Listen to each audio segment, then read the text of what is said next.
Clemon beyond the গ্যালারিতে সবাইকে স্বাগত জানাচ্ছি। দেশ বিদেশে খেলাধুলায় সবশেষ খবরের বিশ্লেষণ করতে হাজির হচ্ছি প্রতিদিনের মতোই। আজকে আপনাদের সাথে আছি রেদওয়ান শেব। দর্শক নিশ্চয়ই জানেন যে বাংলাদেশ আয়ারল্যান্ড সিরিজ শুরু হয়ে গেছে, 2 ম্যাচের টেস্ট সিরিজ। আয়ারল্যান্ড দ্বিতীয়বারের মতো তারা টেস্ট সিরিজ খেলছে বাংলাদেশের বিপক্ষে। তাদের দ্বিতীয় 2বার টেস্ট, এর আগে একবারই খেলেছিল তারা। এর আগে সবসময় একটি করে টেস্ট তারা কিন্তু খেলেছে। এই টেস্টে সিলেটে যেহেতু খেলা হচ্ছে, কিছুটা হলেও চিন্তার কারণ রয়েছে, কারণ এর আগে বাংলাদেশ দল যে 4টি টেস্ট খেলেছিল সেখানে সিলেটে, তার মধ্যে কিন্তু 3টিতেই হেরেছে এবং জিম্বাবুয়ের সাথে 2বার হারের দুঃস্মৃতি রয়েছে। আমরা সেই বিষয়গুলো নিয়ে আলোচনা করব সিলেট টেস্টে। আমাদের সাথে সেই আলোচনা আছেন সমকালের বিশেষ প্রতিনিধি সেকান্দর আলী। সেকান্দর ভাই, আপনাকে স্বাগত আমাদের এই আয়োজনে।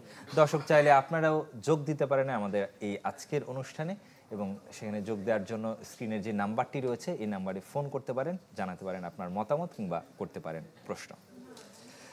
সিকান্দার ভাই, যেটা বলছিলাম শুরুতেই এই প্রসঙ্গটাই আসছে যে সিলেটের উইকেটটা আমার মনে হয় বাংলাদেশের জন্য অন্তত টেস্টের ক্ষেত্রে খুব বেশি বাংলাদেশ যেমনটা চায়, হোম অ্যাডভান্টেজ যেভাবে কাজে লাগে অন্তত মিরপুরে কিংবা চিটাগাংয়ে, সেটা না বলেই সিলেটে 4 ম্যাচের 3টিতে বাংলাদেশ হেরেছে এবং জিম্বাবুয়ের বিপক্ষে 2টি। সিলেটে সবসময় একটু ভালো উইকেট হয়, যেটা স্পোর্টিং উইকেট সাধারণত বলা হয়ে থাকে, যে ধরনের ব্যাটিং এবং বোলিং দুটোই ভালো হবে। অর্থাৎ ব্যাটাররা যদি ভালো করতে পারে, তারা যদি সার্ভাইভ করতে পারে, তাহলে বড় ইনিংস খেলতে পারবে। তেমনি বোলিং ইউনিট যদি কম্বাইন্ডলি আপনার আক্রমণ করতে পারে, তাহলে রেজাল্ট আপনার পক্ষে নেওয়া সম্ভব। যেটা আমরা জিম্বাবুয়েকে দেখেছি লাস্ট যে সিরিজ এইটা হলো, ম্যাচটা খেলেছে ওখানে এবং তারা কিন্তু সেটা জিতেছে, এবং জিম্বাবুয়ে এর আগেও জিতেছিল এবং তারা বছরের শুরুতে তারা কিন্তু বেশ কম্পিটিটিভ ক্রিকেট খেলতে পারে এরকম স্পোর্টিং উইকেট পেলে, কারণ হারারে বা ওইসব জায়গায় কিন্তু এরকম ধরনের উইকেটই থাকে। সাধারণত আপনি যদি আন্তর্জাতিক মানে অ্যাওয়ে সিরিজগুলি চিন্তা করেন, তাহলে এই ধরনের উইকেটই ম্যাক্সিমাম জায়গায় পাওয়া যায়। নিউজিল্যান্ডে অনেক বেশি থাকে, ব্যাটিং অনেক বেশি বাউন্সি টাউন্সি হয়। ওইসব জায়গায় যদি আপনি খেলতে চান, সাউথ আফ্রিকাতে যেতে চান, ইংল্যান্ডে খেলতে চান, ওখানে যদি ভালো করতে চান, তাহলে এই ধরনের উইকেটে খেলে আপনাকে অভ্যস্ত হয়ে আপনি খেলতে হবে। যদি আপনি এখানে র্যান্ডাম জিততে শুরু করেন, তাহলে মনে করেন বিদেশে গেলেও আপনি সুফল পাবেন। আপনি দেখেন, যখন নিউজিল্যান্ডের বিপক্ষে এখানে ভালো ক্রিকেট খেললেন, জিতলেন আপনি এখানে, গত টেস্ট চ্যাম্পিয়নশিপ যেটা ছিল সেটা কিন্তু স্টার্ট করেছিলেন আপনার জয় দিয়ে, সেটা নিউজিল্যান্ডের বিপক্ষে। এটাকে that was the big achievement for Bangladesh. তো সেই রকম কন্ডিশন বানিয়ে আপনাকে খেলতে হবে। এবার আমার কাছে মনে হচ্ছে যে উইকেটটা বানিয়েছে সেখানে শুরুর দিকে তো একটু থাকে, কিন্তু আপনার এখানে যেহেতু পেস স্পিনার দেখছি আমি 3জন, এই প্রশ্নই করতে চাচ্ছিলাম যে গ্রাসি উইকেট আপনি যেটা বলছিলেন যে মোটামুটিভাবে স্পোর্টিং উইকেট হয় তুলনামূলকভাবে বাংলাদেশের, সেই জায়গাটা থেকে মাত্র 2 পেসার নিয়ে নাহিদ রানা এবং হাসান মাহমুদকে আমরা লক্ষ্য করলাম। কিছুটা আপনার কাছে অবাক লাগছে কিনা? একটু আমি সকালবেলা যখন আপনার স্কোর কার্ডটা দেখেছি, তখনই বা স্কোর কার্ড না, প্লেয়ার লিস্টটা দেখেছি, তখনই আমার কাছে একটু অবাক লেগেছে। এই কারণে যে 2জন পেসার নিয়েছে, তার মানে হচ্ছে বাংলাদেশের স্ট্র্যাটেজি কিছুটা চেঞ্জ হচ্ছে, আবার পূর্বের দিকে ফেরত যাচ্ছে। একসময় বাংলাদেশে 1 পেসার এবং পেসার বিহীনও কিন্তু টেস্ট খেলেছে। তো সেই জায়গা থেকে আমরা মনে করি যে এটা কিন্তু বাংলাদেশের জন্য খুব একটা ভালো ফল দেয় না, এবং আমরা সেটা অতীতে দেখেছি। এই পর্যায়ে যেটা এসেছে রেজাল্ট নেওয়ার জন্য, কারণ রেজাল্ট এই কন্ডিশনে যদি না জিততে পারেন, তাহলে কিন্তু আপনার পেছনের দিকে যাবেন। এইসব কারণ থেকে ভেবে হয়তো এইটা করেছে যে 3জন স্পিনার রেখেছে অল আউট ক্রিকেট খেলার জন্য। মানে বাংলাদেশের উইকেট যেমনই হোক, আলটিমেটলি মানে শক্তির জায়গাটা যে স্পিন অ্যাটাক, এর মাধ্যমে সেটাই বোঝা যাচ্ছে কিনা? না, বিষয়টা কিন্তু তা না। বাংলাদেশ কিন্তু স্পিন অ্যাটাকে শক্তির জায়গা ছিল যখন আপনি দেখেছেন যে সাকিব আল হাসান বাঁহাতি ছিলেন, তাইজুল ইসলাম, 2জন বাঁহাতি অ্যাট এ টাইম খেলতেন, এবং তার সাকিব আল হাসান অলরাউন্ডার হওয়াতে তার অ্যাডভান্টেজ ছিল একদম পুরোদমে একজন ব্যাটার পাওয়া যেত তখন। ফলে কম্বিনেশনটা একটু ডিফারেন্ট হতো। কিন্তু এখন যদি বলেন যে আপনি অল স্পিনে বাংলাদেশ খুব ভালো, সেই রকম অবস্থায় কিন্তু নেই বাংলাদেশ, বরং এখন পেস বোলিংয়ে অনেক ভালো করছে। রিসেন্ট পাস্টে আপনি হয়তো টি-20 জায়গায় যেগুলি দেখেছেন, সেখানে কিছু ফাম্বলিং করছে, কিন্তু আউটস্ট্যান্ডিং খেলা খেলতে পারছে না। আবার আমরা দেখেছি তার 1-2 বছর আগে কিন্তু টানা মানে বাংলাদেশ পেস বোলিং ইউনিট খুব ভালো করেছে, এবং টেস্টেও যদি আপনার বাংলাদেশ যেখানে জিতেছে, আপনি যদি দেখেন নিউজিল্যান্ডে যেটা জিতেছিল, সেই জায়গায় কিন্তু আপনার পেস বোলিংয়ে এবাদতের অসাধারণ পারফরম্যান্স ছিল। সম্প্রতি এবাদত দলে এসেছেন, কিন্তু এবাদতের একাদশে জায়গা হয়নি। তাকে আরও বেশি ফাইন টিউন করে, তার যেহেতু ইনজুরি থেকে কাম ব্যাক করেছেন, অনেক লম্বা সময় গেছে, এবং তাকে হয়তো ডোমেস্টিক খেলে বা দলের সঙ্গে থেকে তার আগের জায়গায় ফেরত আসতে হবে। এই একটা যে বিষয়, যখন পেসারদের মধ্যে আবার সেই জায়গাটা চলে আসবে এবং বাইটিং হবে, আপনি পাকিস্তানের কথা মনে আছে? রাওয়ালপিন্ডিতে দুটো টেস্ট যে আমরা জি, জিতেছিলাম, জি, জি। সেখানেও কিন্তু পেসারদের একটা বড় ভূমিকা ছিল এবং যদিও মিরাজের ভূমিকা ছিল ওখানে। তারপরে আমি বলবো যে বাংলাদেশ মনে হচ্ছে যে এখানে স্পিনারদের জন্য এমন কিছু রেখেছে যেটা হচ্ছে যে স্পিন দিয়েই ঘায়েল করতে চায় এবং এই স্পিনই হয়তো আলটিমেট সফল হবে। এবং আপনার সেই আপনার কাছে কারণে মনে হচ্ছে যে এই মেসেজটা আসলে এই সাম্প্রতিক সময়ে বলুন কিংবা আপনি ওয়ার্ল্ড ক্রিকেটে বলুন, এই মেসেজটা আসলে ঠিক না?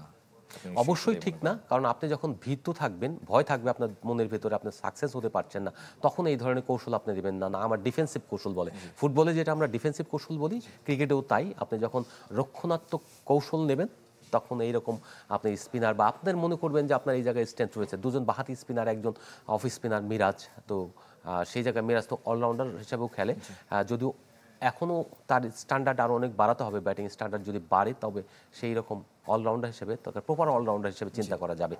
তো এখন যেটা আমরা দেখতে পাচ্ছি সেটা পেস বোলিংয়ে মনে হচ্ছে একটু ডাউন আছে বাংলাদেশ বল। আর তাছাড়া রেজাল্ট হোমে লাস্ট যে এক্সপেরিয়েন্সটা হয়েছে জিম্বাবুয়ের বিপক্ষে, সেই এক্সপেরিয়েন্সটা বাংলাদেশকে একটু ধুকো ধুকো জায়গায় রেখেছে। সেই জায়গা থেকে যদি আপনি চিন্তা করেন যে বাংলাদেশ একটু ডাউনওয়ার্ড, এই জায়গাতে আপওয়ার্ড হবে যদি জিতে। আয়ারল্যান্ডের বিপক্ষে যদি এরকম কৌশল নিতে হয় তাহলে আপনি ইন্ডিয়া, পাকিস্তান, শ্রীলঙ্কা কিংবা নিউজিল্যান্ড, অস্ট্রেলিয়ার বিপক্ষে আপনি কোন কৌশলে খেলবেন? তার মানে হচ্ছে আপনি হোমে সেই পুরনো ট্র্যাডিশনে ফিরে যাচ্ছেন, সেই জায়গায় না গিয়ে বরঞ্চ মমিনুল যে চেষ্টাটা করেছিলেন এবং রাসেল ডমিঙ্গো মিলে যে পেস বোলারদের উঠিয়ে আনতে হবে এবং ম্যাচ জিততে হলে পেস বোলিং ইউনিটের সাফল্য ছাড়া আপনি জিততে পারবেন না, এবং বোলিং ইউনিটের টোটাল টেস্ট ম্যাচ জেতাই হলো বোলাররা। তো সেই জায়গায় পেস বোলারদের একটা বড় ভূমিকা থাকে। থ্রেডিং বোলার যারা রয়েছেন, কেন আমরা নাহিদ আজকের রানা? প্রথম সেশনে যদিও নাহিদ রানা বেশ খরুচে ছিলেন আমরা লক্ষ্য করেছি, তারপর আমরা প্রথম সেশনের বেশ শুরুর দিকের কয়েকটা ওভারে দেখেছি যে মোটামুটি একটা ভয় ধরাতে সক্ষম থ্রেট হয়েছে। ছিল, তার বোলিংয়ে যে থ্রেটটা ছিল সেই থ্রেটটা এখন হয়তো না। কেন নাহিদ রানা হঠাৎ করে আবার একটু অফ অন অ্যান্ড অফ হয়ে গেল, সেটা কিন্তু টিম ম্যানেজমেন্ট খুঁজে বের করা উচিত। আমার মনে হয় তাকে সাইকোলজিক্যালি একটা ব্যারিয়ার তৈরি করে দেওয়া হয়েছে। মাঝখানে যখন বিপিএল খেলছিলেন তখন বলছে তাকে বিশ্রাম বিশ্রাম বিশ্রাম, তার ইনজুরি হতে পারে, ইনজুরি হতে পারে, এই যে একটা সাইকোলজিক্যাল একটা ট্রমার মধ্যে ঢুকিয়ে দেওয়া হয়েছে। এবং এই যে বিশ্রাম নীতির কৌশল বলতে বলতে মিডিয়া থেকে শুরু করে সব জায়গায় সে কিন্তু অনেক বিশ্রাম পেয়ে লাস্টে নিজের ভিতরেও কনজারভেটিভনেস নিয়ে এসেছেন, যার ফলে তিনি কিন্তু সেই থ্রেটটা তৈরি করতে পারছেন না। বরঞ্চ তাকে যদি বলতো বিশ্রাম থাকলেও তার প্র্যাকটিসটা, তার ভেরিয়েশনগুলি, লাইন লেন্থ যেগুলি নিয়ে একটু দুর্বলতা রয়েছে সেগুলো নিয়ে আমরা কাজ করব এবং তাকে আরও বেশি ফাইন টিউন করে টেস্টের জন্য সুইংগুলি, ছোট ছোট সুইং দিয়ে আমরা তাকে অনেক বেশি শার্প বোলার হিসেবে তৈরি করব।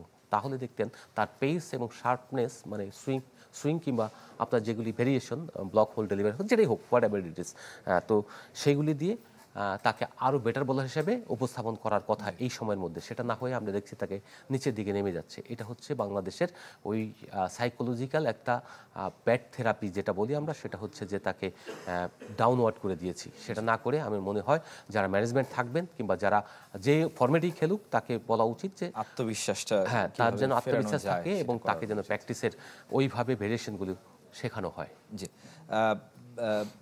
হাসান মুরাদের ইনক্লুশন, তার ডেবিউ হয়েছে আজকে, আমরা লক্ষ্য করলাম। সাধারণত বাংলাদেশের তৃতীয় স্পিনার হিসেবে আমরা নাইম হাসানকে দেখি, এবার একেবারে স্কোয়াডেই তিনি ছিলেন না। তো তার পরিবর্তে যদি বলি আমি, হাসান মুরাদের ইনক্লুশনকে আপনি কিভাবে দেখছেন?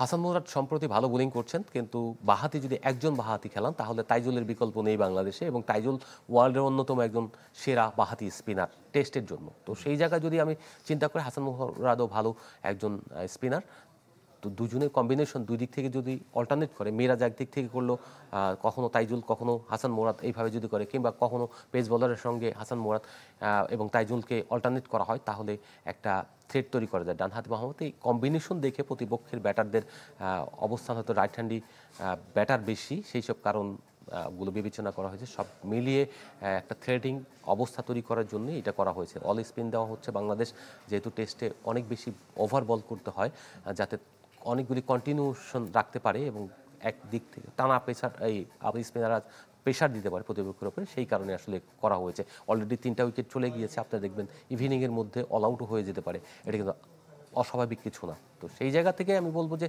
Hasan মুরাদের inclusion not bad.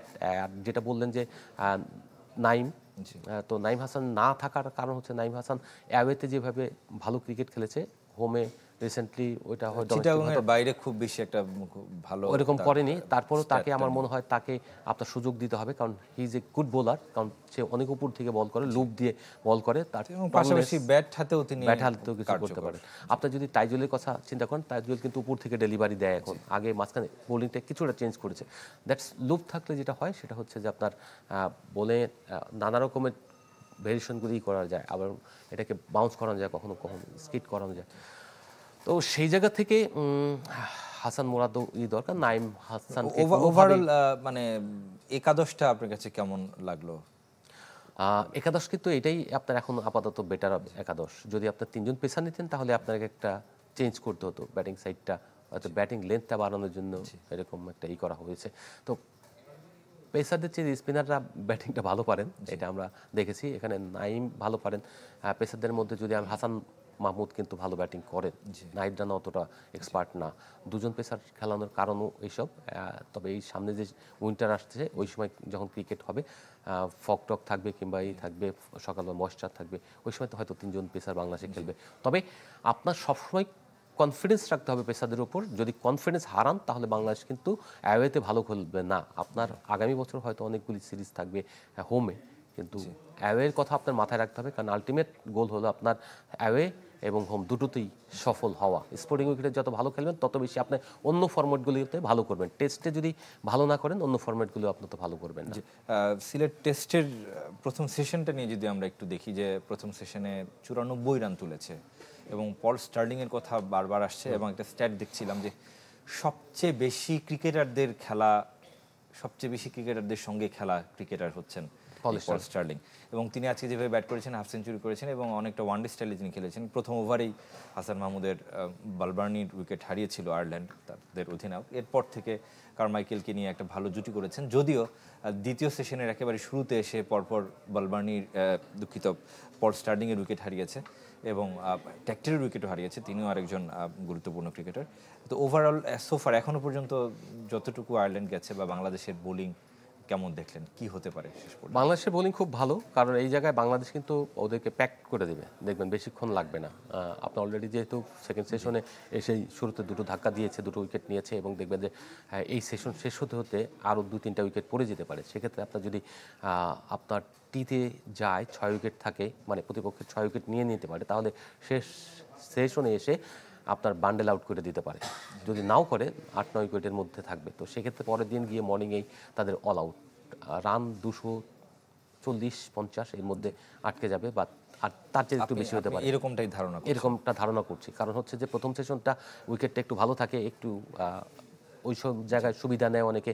আপনার পল স্টার্লিংরা তারা কিন্তু অনেক এক্সপেরিয়েন্স, যদিও আপনার টেস্ট খেলছে অল্প কিছুদিন হয়, কিন্তু তাদের ফার্স্ট ক্লাস খেলার অভিজ্ঞতা রয়েছে। আপনার এই আয়ারল্যান্ড সীমিত ওভারের চেয়ে তারা কিন্তু লঙ্গার ভার্সনে ভালো করবে, আমার বিশ্বাস, দৃঢ় বিশ্বাস। কেননা তারা কিন্তু ইংল্যান্ডে অনেকেই কাউন্টি ক্রিকেটের সঙ্গে খেলে, এবং এই কাউন্টি ক্রিকেটের সবচেয়ে বড় বৈশিষ্ট্য হলো আপনার এখানে টেস্টের মেজাজটা তৈরি করে দেয়। ইংল্যান্ড একসময় টেস্টে দুর্দান্ত ছিল, কিন্তু সীমিত ওভারের ক্রিকেটে তারা কিন্তু ভালো করতে না। আপনি 2012 সাল থেকে তাদের কিন্তু আসলে উত্থান, টি-20 বিশ্বকাপ জেতার পর থেকে তাদের আস্তে আস্তে সীমিত ওভারের ক্রিকেটে ফোকাসটা আসে, এবং পরবর্তীতে অস্ট্রেলিয়াতে গিয়ে তারা টি-20 জেতে, নিজেদের মাঠে ওয়ানডে জিতে, এখন তারা আবার সীমিত ওভার এবং টেস্টে দুই দিকেই ব্যালেন্স করছে। তো সেই জায়গা থেকে আয়ারল্যান্ড মনে হয় অন্য যে কোনো দলের চেয়ে খুব দ্রুত উন্নতি করবে যদি ফার্স্ট ক্লাস ক্রিকেটটা তারা ক্যারি করে এবং টেস্টে তারা ভালো করে নিয়মিত খেলার সুযোগ পায়। That is the important. এখন যেটা হচ্ছে আইসিসির প্রথম দায়িত্ব হবে, যদি এই সব নিচের যা দলগুলো রয়েছে তাদেরকে যদি কম্পিটিটিভ লেভেলে নিয়ে আসতে হয়, তাহলে হয় দুইটা টায়ার করতে হবে, অথবা আপনার সবাইকে সমান ইকুয়ালি, মানে এই 12টা দলই আসলে টেস্ট চ্যাম্পিয়নশিপে থাকবে। আপনি ডিভাইডেড করতে পারবেন না যে অমুকে থাকবে না তমুকে থাকবে, 12টা দলের মধ্যেই খেলবেন। আপনি 12টা দলের মধ্যে 2টা করে সিরিজ দেবেন, 5 ম্যাচের সিরিজ দরকার নেই, আপনি ইকুয়াল ইতে যান, ডিস্ট্রিবিউশনে যান, সেইটা হলে খুব ভালো হতো।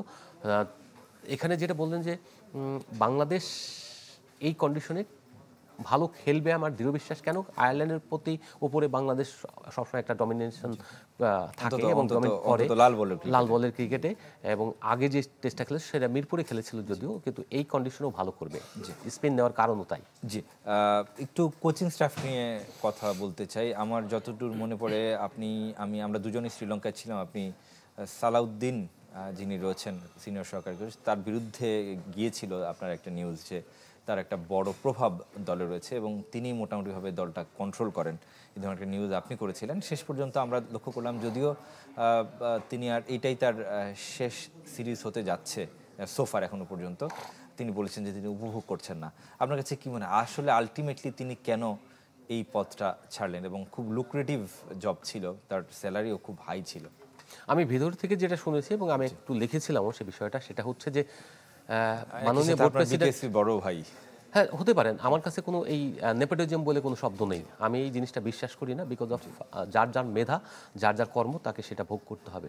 তো এখানে ঢাকা ইউনিভার্সিটির অনেক ছেলে পেলে আছে, তারপরে আপনি তো ঢাকা ইউনিভার্সিটির আমার জুনিয়র ছোট ভাই, তো সেক্ষেত্রে এই জায়গায় আপনার সবসময় চিন্তা করতে হবে যে কার কি যোগ্যতা এবং কার কি অ্যাক্টিভিটিস। যদি এই জায়গায় না দেন তাহলে আপনার রাষ্ট্র দায়িত্ব পালন করলেন না। সেই জায়গা থেকে আমি বলবো যে উনি যেটা করেছিলেন প্রথম দিকে, উনি হেড কোচ প্রথমে তার প্লেয়ারদেরকে চিনতেন না, ফলে উনি আরও বয়স হয়ে গেছেন, এইরকম বয়স্ক কোচ আপনার সাধারণত এইসব দেশে ডেভেলপিং কান্ট্রি যারা রয়েছেন তাদের ওখানে নিয়োগ না দেওয়াই ভালো। যেসব কোচ আপনার ইয়াং দৌড়ে কাজ করতে পারবে, যারা হলো এখনও এনার্জেটিক, তাদেরকে নিয়োগ দেওয়া উত্তম। বাংলাদেশটা একটা ভুল করেছে এই জায়গায় আমি মনে করি। ফলে যেটা হয়েছে, উনি ওই সময় ওনার উপরে ফুললি ডিপেন্ডেন্ট হয়ে পড়েছিল সহকারী কোচের উপর, এবং তিনি সেই সুযোগটাই কিন্তু নিজের হাতে নিয়ে নিয়েছেন। আমি বরঞ্চ মনে করি তিনি যদি ওই কাজটা না করে, তিনি দুটো টি-20 বিশ্বকাপ জয়ী একজন কোচ, তাকে যদি বলতেন তুমি প্ল্যান করো, আমি সেটা এক্সিকিউট করব, তোমার ডিরেকশনে আমি চলবো, তুমি আমাকে গাইড করো, ডিজাইন করে দাও। হ্যাঁ, ডিজাইন করে দিলে তুমি যেহেতু দুটো বিশ্বকাপ জিতেছো, কীভাবে সাকসেস হয়েছে সেটা আমাকে বলো, আমি সেইভাবে তৈরি হয়ে আমি একদিন তোমার জায়গা নিতে চাই। তাহলে কিন্তু তিনি ভালো করতেন। বরঞ্চ এখন প্রশ্ন আসছে অনেক কিছু, ওনার বিরুদ্ধে যেগুলি উনি ডমিনেশন সব কিছু বলতেন, করতেন, করার ফলে নিউজটা হওয়াতে উনি কিন্তু মাইন্ড করেছেন, অনেক মাইন্ড করেছেন। আপনার সংবাদ সম্মেলনে নিজে দেখেছেন যে কী করেছেন। আমার কথা হলো যে আপনার যখন ভালো লেখা হয় তখন আপনি ওইটার খুশি হন, আর যখন আপনার বিপক্ষে যায় তখন আমাদের কাজটা তো আলটিমেটলি নিরপেক্ষ থেকে অবজেক্টিভিটি, এটাই বাস্তবতা তুলে ধরা। এখন আপনার সবাই তো তুলে ধরছে, তো ভিতর থেকে আমি যেটা বললাম যে কী কারণে তিনি সরছেন, প্রথমত যেসব গুঞ্জন রয়েছে, তিনি পক্ষপাতিত্বের প্রশ্নগুলি উঠেছে, নানা রকমের প্রশ্ন উঠেছে ওনার বিরুদ্ধে, ডমিনেট করেন, করেন। কোচ যেহেতু হেড কোচ নীরব থাকে, সেহেতু একজনকে না একজনকে ডমিনেট করতেই হবে, উনি সেই দায়িত্বটা নিজের হাতে তুলে নিয়েছিলেন। তো এরপরে যেটা হচ্ছে, প্রেসিডেন্ট নাকি, মাননীয় বোর্ড প্রেসিডেন্ট, তিনি নাকি এর কাছ থেকে ওর কাছ থেকে খোঁজ নিয়েছিলেন, এটা ওনার কাছে গিয়েছিল, মানে আমার কাছে সরাসরি না জিজ্ঞেস করে কেন মানে এইভাবে জিজ্ঞেস করছে অন্যের কাছে, যেটা আমার কানে চলে আসছে। এই জন্য তিনি অভিমান করে চাকরিটা ছেড়ে দিচ্ছেন, এরকম একটা অ্যাপ্লিকেশন জমা দিয়েছেন। এবং একই সাথে আমরা লক্ষ্য করলাম যে ব্যাটিং কোচ হিসেবে, ব্যাটিং পরামর্শক বা ব্যাটিং কোচ হিসেবে আশরাফুলকে নিয়োগ দেওয়া হচ্ছে, যদিও একেবারে শর্ট টার্মের জন্য বলা হচ্ছে যে শুধুমাত্র এই সিরিজের জন্য আপাতত। আপনার কাছে কি মনে হয় যে তার এক্সটেনশনটা আবশ্যম্ভাবী? তার এক্সটেনশনটা থাকবে, অনেকে সমালোচনা করতে পারেন, বাট আমি মনে করি আশরাফুলের রূপান্তর, যেহেতু রূপান্তর হওয়া, সে আমাকে একটা সাক্ষাৎকারে বলছিলেন যে তিনি যে আমি আগে যখন অল্প রানে আউট হয়ে যেতাম, অনেক কিছু করতাম, এখন দেখেন আমি ইংল্যান্ডে খেলেছি, ছোট ছোট সাদা ওই ম্যাচগুলো যেগুলি খেলেছি, খেলার পরে আমি যেটা দেখেছি, আমার অ্যাভারেজ 76-এর মতো হয়ে গেছে, 77-এর মতো হয়ে গেছে। এর কারণ হচ্ছে, যদিও ওখানে যে লেভেলে খেলেছে সেই লেভেলের কম্পিটিটিভনেস কিন্তু বাংলাদেশে তার চেয়ে ফার অনেক বেশি। তো সেই জায়গা থেকে আমি যদি বলি যে তাকে জিজ্ঞেস করেছিলাম যে আপনিও তো 30 রানে 25 রানে আউট হয়ে গিয়ে বলতেন যে ভালো শুরু করেছিলাম, আউট হয়ে গিয়েছি। তো একই ঘটনা যখন বললেন যে এখনকার ছেলেরা তাই করে, তো সে যাক বললো সেই এক্সপিরিয়েন্স থেকে আমি এদেরকে নিয়ে কাজ করবো, এখন আমি অনেক বেশি শিখেছি এবং অনেক বেশি পরিণত, যার ফলে আমার এই এক্সপিরিয়েন্সগুলো আমি তাদেরকে শেয়ার করবো। কি এর মধ্যে তিনি কিছু কাজ করেছেন, যেটা হচ্ছে যে আপনি যখন বোলার রান আপে যায়, একজন পেস বোলার অনেক দূরে কিন্তু যায়, তিনি দৌড়ে আস্তে আস্তে ব্যাটার যখন স্ট্যান্স নেয় যে আমি ও আসবে, কিন্তু এই মাঝখানে কিন্তু অনেকটা সময় থাকে, এই সময় যখন আপনি চিন্তা করতে করতে ফোকাস নড়ে যায় ম্যাক্সিমাম টাইম। এই জন্য দেখবেন বিদেশি যারা এক্সপার্ট ব্যাটার, তারা করে একদম দাঁড়ায় থাকে, শেষ মুহূর্তে স্ট্যান্স করে এবং তারা বল ডেলিভার সঙ্গে সঙ্গে একদম ফুল ক্লিয়ার করে, ফুল ফ্লেজে খেলতে পারে। এই মাঝখানের সময়টুকু যখন আপনার ব্যাট থিঙ্কিং, মানে অনেক কিছু চলে আসে, আমি কি মুখস্থ এই শর্ট খেলার একটা এই সময়টাতে চিন্তাই করা যাবে না, একদম ডেলিভারির আগ দিয়ে এক্স্যাক্টলি অলরেডি দুই একজন ব্যাটারে এইভাবে তাকে মোটিভেটেড করেছেন, সেই মোটিভেটেডটাও আবার সালাউদ্দিনের মাধ্যমে করেছেন যাতে কেউ মাইন্ড না করে। ফলে এই এক্সপেরিয়েন্সগুলি অবশ্যই আমাদের একটা বিরতির সময় হলো, আমরা নিশ্চয়ই আরো আলোচনা হবে, আরো বেশ কিছু ঘটনা ঘটছে ক্রিকেট বোর্ডে, এগুলো নিয়ে আমরা একটু টাচ করতে চাই। তবে ছোট্ট একটা বিরতির সময় হলো ক্লেমন বিয়ন্ড দ্য গ্যালারিতে। দর্শক কিছুক্ষণের মধ্যে ফিরছি।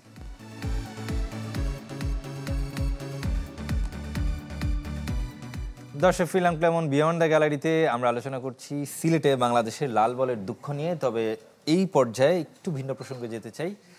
গতকাল 2 দিনের কনফারেন্স, প্রথমবারের মতো ক্রিকেট কনফারেন্স হয়েছে বাংলাদেশে 25 বছর পূর্তিতে টেস্ট ক্রিকেটের পথ চলার, এবং সেই কনফারেন্সে আয়োজন যতটুকুই হয়েছে তার থেকে একটু আমার কাছে মনে হয় সমালোচনা হয়েছে কম নয়। কেননা গতকাল আমরা লক্ষ্য করলাম যে গণমাধ্যম মোটামুটি প্রথম সারির যারা কিংবা মেইন স্ট্রিম মিডিয়া যারা সবাই সেটা বয়কট করেছে। আপনার কাছে কি মনে হয়, আপনি সেই বিষয়টা নিয়ে অবগত আছেন কিনা? কেন বয়কট করলো? আমরা যদিও স্টোরি দেখেছি, রিপোর্ট দেখেছি, এবং সেটা কতটুকু যুক্তিযুক্ত বলে আপনার মনে হচ্ছে? বয়কট অত্যন্ত অত্যাবশ্যক ছিল। আপনার যে পরিমাণে আমি ভেতরের কিছু ঘটনা শুনেছি যে পিসিবি মিটিং, যে লাস্ট মিটিংটা হলো, সেখানে বলা হয়েছে যে 2 জন বিজ্ঞ লোক বলেছেন এবং তারা জ্যেষ্ঠ সহসভাপতি, তারা যেটা বলেছে সেটা খুবই গর্হিত আমার কাছে মনে হয়েছে। সেটা হচ্ছে ফুটবল নিয়ে আপনি বলতে চাচ্ছেন? ফুটবল নিয়ে না, যেটা হচ্ছে যে প্রথমত আপনি বয়কটের বিষয়টা হচ্ছে যে এর আগে বলেছে যে বাংলাদেশের সাংবাদিকদেরকে এখন দেখা হবে, ক্রিকেট সাংবাদিকদের, সেটা হচ্ছে যে আপনার প্রেস রিলিজ দিয়ে দেওয়া হবে। ওয়াই প্রেস রিলিজ দেবেন আপনি? অন্যরা কথা বলবেন না, আপনার কথা বলবেন না, তার মানে হচ্ছে কি আপনি অপেক্ষা করতে চান? আপনার মিডিয়াকে অ্যাভয়েড করার জন্য, মিডিয়াকে সিলেক্টিভ কিছু মিডিয়াকে কাজের সুযোগ দেওয়ার জন্য বাদ বাকি সবাইকে আপনি একেবারে বাদ দিয়ে দিবেন, এটা তো হতে পারে না। বাংলাদেশের ক্রিকেটের জন্য অবদান প্রত্যেকেই রাখে। এখন আপনি যেগুলি করবেন সেটা হলো যারা হলো ক্ষতির কারণ হয়ে গেছে, ভুল বিভিন্ন ইউটিউব আছে, সেগুলি আপনাকে বন্ধ করে দিতে পারে, বন্ধ না, এক্সেস কমিয়ে দিতে পারে। কিন্তু আমি বলবো যারা প্রতিষ্ঠিত, যারা রাষ্ট্রীয় স্বীকৃত, যারা এখানে যাদের অফিস আছে, যারা এখানে বিনিয়োগে রয়েছে, তাদেরকে আপনি অ্যাভয়েড করতে পারেন না। এবং এই যে আপনি বললেন যে টেলিভিশনে প্রত্যেকটা মানুষের একটা সাউন্ড বাইট লাগে, আপনি তো জানেন সাউন্ড বাইট, বা আমরা যদি সেই সাউন্ড বাইট আপনি যদি না দেন, আপনি দিয়ে দিলেন, প্রেস রিলিজ দিয়ে দিলাম, ব্যাখ্যা কার কাছ থেকে দেবো? ব্যাখ্যাকে দেবে, আপনি তো পুরো ব্যাখ্যা দিবেন না। তারপরেও কেন আপনি স্পোক্সম্যান যদি আসে, সব বিষয়তে স্পোক্সম্যান আসবে না, স্পোক্সম্যান বলবে, কিন্তু তার পরবর্তীতেও আমাদের কোয়ারিজ থাকবে, সেই জিনিসগুলো আপনি ব্যাখ্যা দেওয়ার জন্য প্রত্যেক ডিপার্টমেন্টের লোক আসবে। এটা তো দোষের কিছু না ভাই। আপনি তারপরে বলছেন মিডিয়াকে একটু আপনাকে থামাতে হচ্ছে, আমাদের সাথে একজন দর্শক আছেন। দর্শক, নাম পরিচয় জানিয়ে আপনার মতামত কিংবা প্রশ্ন করবেন।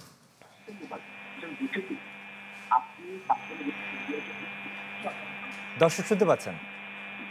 হ্যালো, জি বলুন। আমার নাম হচ্ছে মোল্লা। জি জি বলুন। আমার নাম হচ্ছে পারভেজ।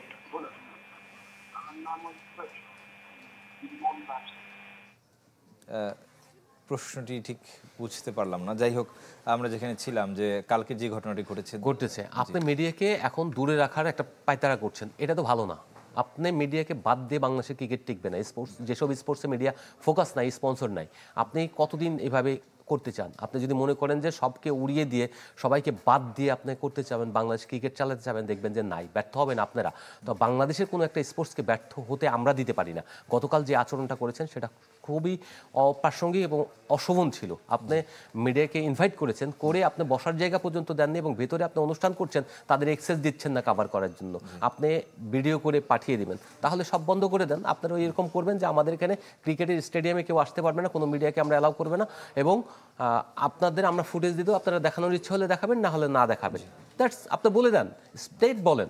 ভাই, আপনি যখন লড়াই করবেন, আইসিসি যখন মিডিয়াকে সর্বোচ্চ মানে সুযোগ সুবিধা দেয়, অ্যাক্রেডিটেশন দেয়, তার ফ্যাসিলিটি দেয়, আর আপনি বাংলাদেশে হঠাৎ করে এমন কি হয়ে গেল যে আপনি সবাইকে একঘরে করে দিবেন, সবাইকে বাতিল করে দিবেন? এর পেছনে যে বেশ কিছু ঘটনা ঘটছে আমরা দেখছি, সেগুলো দায়ী কিনা? এই যৌন নিপীড়নের ঘটনাটা যদি কেন ভাই দায়ী হবে? আপনি যদি ঘটাতে পারেন সেগুলি প্রচার করবে না? আপনার এটার বিচার পাওয়া প্রত্যেকটা নারীর অধিকার। আপনি অন্যায় করবেন, আর অন্যায় করে আপনি পার পেয়ে যাবেন, এটা হবে? আপনি প্যাট্রন করছেন, তাহলে প্যাট্রন করতে পারেন না আপনি। যদি যেটা ঘটেছে সেটা সঠিক তদন্তের মাধ্যমে আপনাকে সেটা বের করে বিচারের সম্মুখীন করতে হবে। এখন কথা হচ্ছে, যদি তারা বেঠিক হয়, যারা অভিযোগ করেছে তারা যদি ভুল ইনফরমেশন দিয়ে থাকে, সেটাও বের করে আপনি পাবলিকলি বলেন। অবশ্যই আমরা আসলে সত্যটা জানতে চাই, দোষ ভুল যারই হোক না কেন, আমরা সত্যটা জানতে চাই, সত্যটা জানাতে চাই। আসলে আমাদের সাংবাদিকদের কাজই সেটা, এবং সেখানে বিসিবি যাই করুক না কেন, আমরা অবশ্যই আমাদের জায়গাটা থেকে অন্ততপক্ষে অবজেক্টিভিটি বা নিরপেক্ষতাটা কিন্তু বজায় রাখার চেষ্টা থাকতে হবে। আমাদের প্রোগ্রামটা এই মুহূর্তে শেষ করতে চাই। ক্লেমন বিয়ন্ড দ্য গ্যালারি, ভালো থাকবেন, সুস্থ থাকবেন সবাই।